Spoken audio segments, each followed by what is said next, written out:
Pace that off from right there. I bet that ain't 15. Let me get behind us.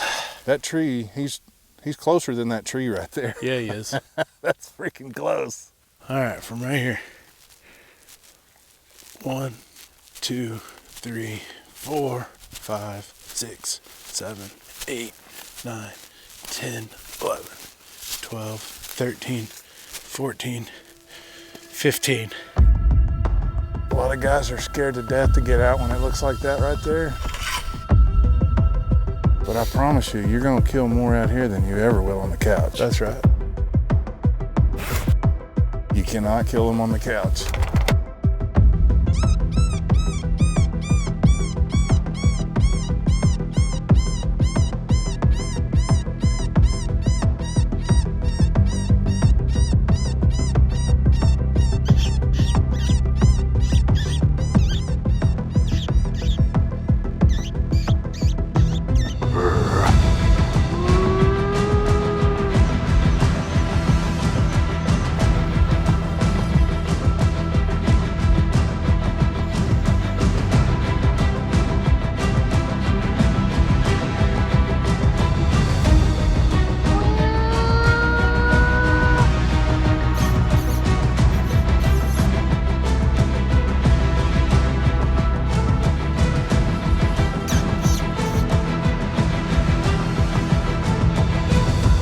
At that moment that he realized he royally screwed up. It's about as big a moon as you can get, too.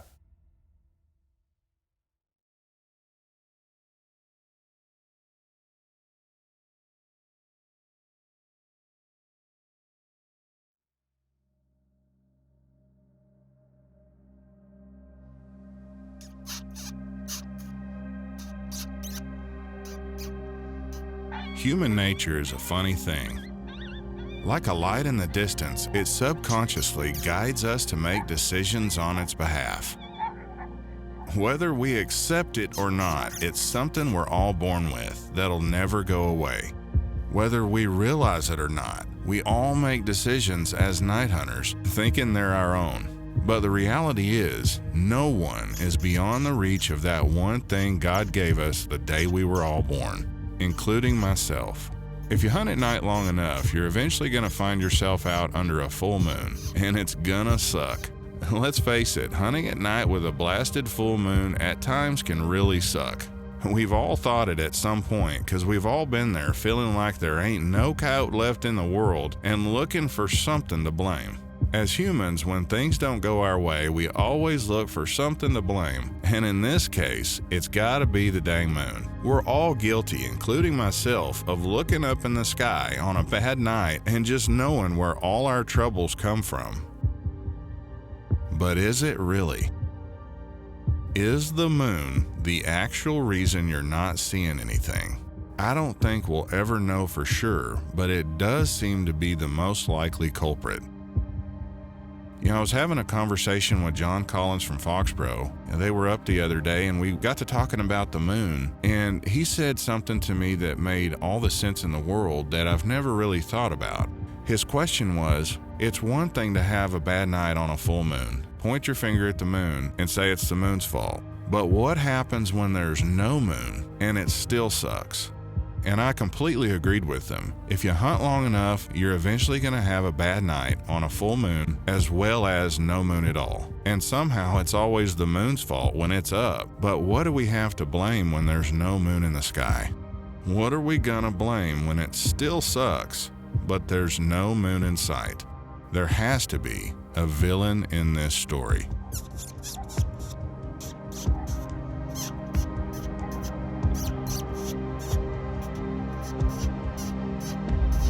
Here's what we do know personally. Some of our worst trips out have been right during a full moon, but we've also had some of our best nights on a full moon. There's just no rhyme to the reason, good or bad. But as humans, when it is bad, our minds tell us there's gotta be something to blame. In a way, our minds are all being held captive to human nature when the results aren't what we think they should be. When everything works out like it did here, how often do you think we look up at the moon and thank her for sending us that coyote? The answer is never, because guess who wants the credit? This segment of Night Crew is brought to you by AllPredatorCalls.com, your predator calling superstore. Ultimate Night Vision, the source for night vision. Wicked Hunting Lights. If it ain't wicked, it ain't worth it. Recon, rugged and ready. iRay USA, high performance thermal optics. And by Fox Pro, high performance game calls. Some guys we know have even reached the point they simply refuse to hunt on a full moon, which is fine if that's what you choose to do. Now, obviously, if we had to pick between the two, we'd choose the dark nights over the bright ones. Unfortunately for us, we oftentimes don't have that luxury to pick and choose when we'll be out, as the show itself will often dictate that for us. In a way, it often pushes us to go regardless of the moon status. And one thing that's taught us over the years is you never know when one of those banger nights is going to happen. When you think you'll hit a home run, you'll strike out. And when you're skeptical you'll see anything, stuff's moving everywhere. So how do we know when to go and when not to go? The answer is we don't. You gotta just get out there and make yourself available for when that magic night will eventually happen. One thing's for certain, you'll never find that out if you just stay home and not at least try. Look at it like this. Had we taken the approach, well, the moon's out, so let's just stay home tonight, none of this footage you're watching would even exist. So if you're wondering why we still go out on a full moon, even though it often sucks, the answer is you're looking at it. We can't ever predict when this will happen.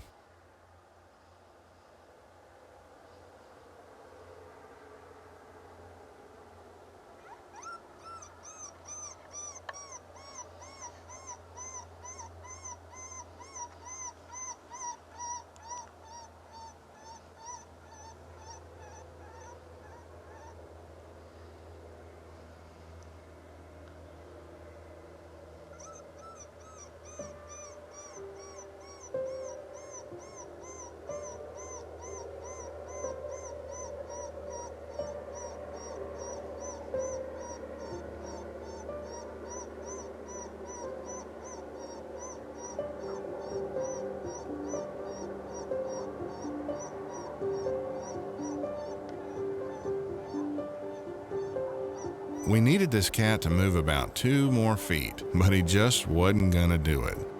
I don't know about you, but this sure seems like a lot more fun than sitting at home on the couch.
Yep.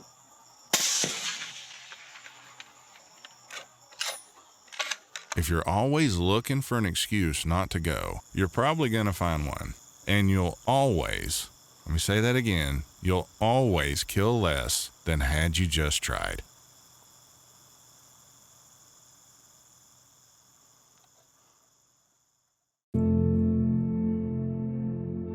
I bet I've said 1,000,000 times if a guy could actually predict when those incredible nights will actually be, he'd be a rich man. The kind of nights where everything is on its feet on the move. The kind of nights we dream of. Some of the most experienced coyote hunters I know have kept records, logging hours upon hours of detailed data in the field to try and establish some type of pattern, and still don't have a solid answer. I was talking about this very subject the other day with a friend who took records for years, and I asked him, is there anything consistent at all by now? He kind of laughed and said, the only thing consistent about their behavior related to conditions alone is it's consistently inconsistent. He pretty much didn't know any more than he did the day he started. And this guy knows coyotes better than anyone I personally know, because he lives with them. It was Tory Cook, the owner of MFK. All I know is, if he can't find a pattern to it all, I don't know if there is one that we as humans can ever see or predict.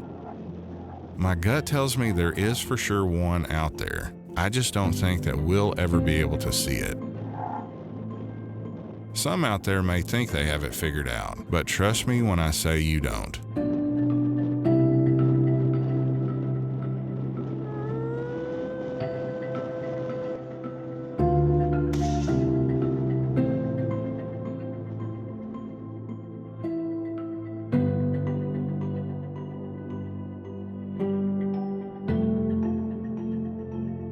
I've always felt the one thing that superseded weather or conditions is location. You'll never see or kill a coyote where he ain't, regardless of what the moon or weather status is. So even if someone did establish some kind of a solid pattern, the data would always be skewed because the results would always vary from location to location. So how would you count on that? And the answer is still you don't. You just go hunt and see.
Think of it like this. Let's say you took your best spot, like 100% spot, and you hit it on a night with the best possible conditions. Everything was absolutely perfect in your mind. The conditions couldn't get any better.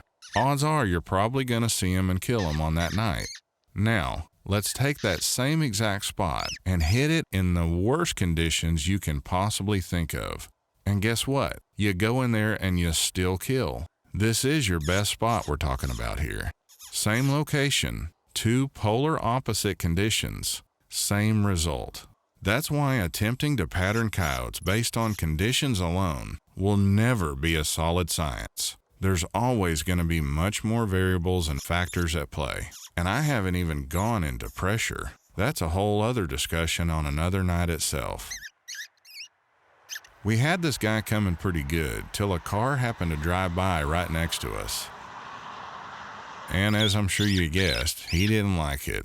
I pretty much thought it was over, but just a few seconds later, here he came back.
think he had smelt the rat.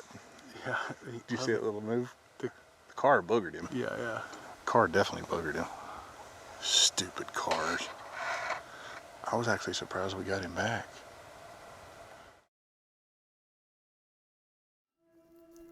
Human nature is something that affects all of us. You don't have to think about it, it just happens. And when we fail, we inherently look around for something to point our finger at. In this story, the biggest and brightest thing staring us in the face is the moon. Our struggles must be the moon's fault. And from that point forward, as humans, we convince ourselves the moon's bad. Animals won't move on a full moon. That's what we tell ourselves. Well, on the contrary, some of the best nights we've ever had as a team were on the brightest moons ever. Yeah, we've experienced plenty of bad full moon nights, but experience has taught us as long as you keep swinging that bat, you're eventually gonna connect. We've found oftentimes good things will happen simply by making ourselves available. And like we're about to find out, sometimes opportunities will present themselves when we least expect it. Hey, there's one sitting up here. Really? Right across the way. Is he on to us? Oh, not yet. He's just kind of farting around over there. How far? He's probably still 250 out. All right, hang on. I'm gonna try that rat. All right, you ready? Go ahead and turn your light on.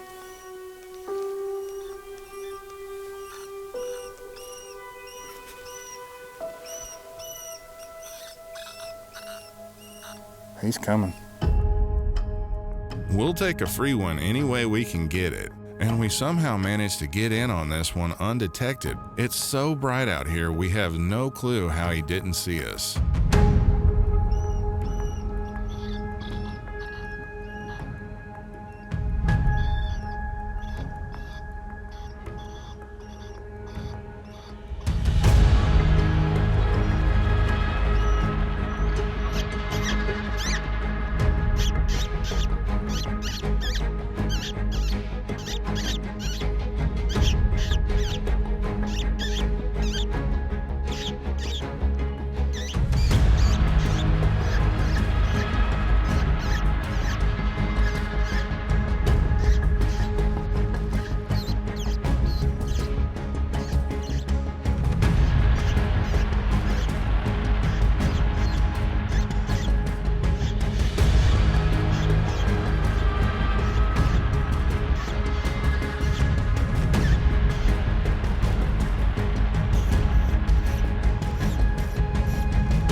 How about some of that action? How close is that? Bro, that can't be 15 yards tops. No, I bet he's not 15 steps. That's close. Man, I was worried he kept going to the right. This big ass tree that we got right here next to us, man, I was worried if he kept going, that was gonna be right in the way. Thankfully, he came to the left side of that tree and didn't keep going right. If he'd have gone right, that would have been a whole different story. Well, you got him so close, I was waiting for you to tell me to shoot it. I think right there at the last minute when he stopped, he was just like, Yeah. And then he turned and looked right at us. He gave a pretty cool look. Yeah, it was kind of like, oh crap. Yeah, he gave that last little... It's like, what did I do? It was at that moment he realized. It was at that moment that he realized he royally screwed up. That was awesome. Ton of fun. That's about as big a moon as you can get, too. Yeah. That's crazy. It's like daylight out here. A lot of guys are scared to death to get out when it looks like that right there. But I promise you, you're gonna kill more out here than you ever will on the couch. That's right. You cannot kill them on the couch. Hunting at night on a full moon will forever and always be one of night hunting's great mysteries. And just like every good mystery novel, there's always a villain. But the villain of this story is not what you may think. Sure, hunting at night on full moons can often be horrible, but if that big bright light in the sky keeps you from ever leaving the house, if it has you convinced there's no reason for even trying, the villain in this story is not the moon. The villain is you. The villain is our own minds hijacking our potential for success. He's bigger than I thought he was. Yeah, me too. He was laying there. He didn't look that big. He got it right. Right in the throat. It's been proven, not trying never killed anything. And the way I see it, hunting at night, moon or no moon, is a whole lot like fishing. You just never know till you throw.